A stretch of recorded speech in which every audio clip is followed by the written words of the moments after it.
रजनी ने हाल ही में एक पुरानी एंटीक शॉप से एक सुंदर ड्रीम कैचर खरीदा था। लकड़ी की गोलाई पर पंख लटक रहे थे और बीच में जाल बुनकर बने धागे पर छोटे छोटे मनके चमक रहे थे।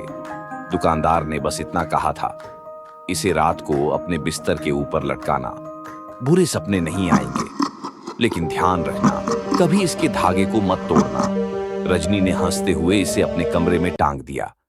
पहली ही रात उसने महसूस किया कि उसके सपने अजीब तरह से गहरे हो गए थे। उसे लगा जैसे कोई परछाई उसके कमरे में घूम रही हो। उसने सोचा, ये बस उसका भ्रम है। दूसरी रात सपनों में वही परछाई और करीब आई। एक औरत, उलझे बाल, खोखली आंखें और होठों पर फटी मुस्कान। वो औरत हर रात और डरावनी होती जाती। रजनी आधी रात को चीखते हुए उठती और पाती कि ड्रीम कैचर हल्के हल्के झूल रहा है, जैसे किसी ने उसे छुआ हो। एक रात उसने हिम्मत करके ड्रीम कैचर को ध्यान से देखा। जाल में एक जगह धागा थोड़ा ढीला था और वहां काला धुआं सा फंसा लग रहा था। उसी पल उसे दुकानदार की बात याद आई, धागा कभी मत तोड़ना। लेकिन डर और जिज्ञासा में उसने उंगली से उस धागे को खींच दिया। तुरंत कमरे की बत्ती झपकी और ठंडी हवा का झोंका चला। ड्रीम कैचर का जाल धीरे धीरे खुलने लगा और उसमें से काला धुआं कमरे में फैल गया। वो धुआं उसी औरत का रूप लेने लगा जिसे रजनी ने सपनों में देखा था।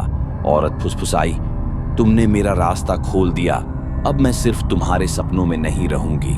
रजनी भय से चीख पड़ी। उसने दरवाजा खोला और बाहर भागना चाहा, मगर पूरा घर जैसे अंधेरे में डूब चुका था। परछाइयां दीवारों पर रेंग रही थीं। हर तरफ वही आवाज गूंज रही थी। उसने पीछे मुड़कर देखा, ड्रीम कैचर अब जमीन पर गिरा पड़ा था। उसका जाल पूरी तरह खुल चुका था। पंख झुलस चुके थे और मन के लाल होकर चमक रहे थे, मानो किसी की आंखें हों। आखिरी बार उसने महसूस किया कि ठंडी उंगलियां उसकी गर्दन को कसकर पकड़ रही हैं। उसके बाद उसके कमरे से बस एक चीख सुनाई दी और फिर सन्नाटा। सुबह जब पड़ोसी दरवाजा तोड़कर अंदर आए तो कमरा खाली था। बिस्तर पर सिर्फ वही टूटा हुआ ड्रीम कैचर पड़ा था और उस पर एक ताजा खून का धब्बा।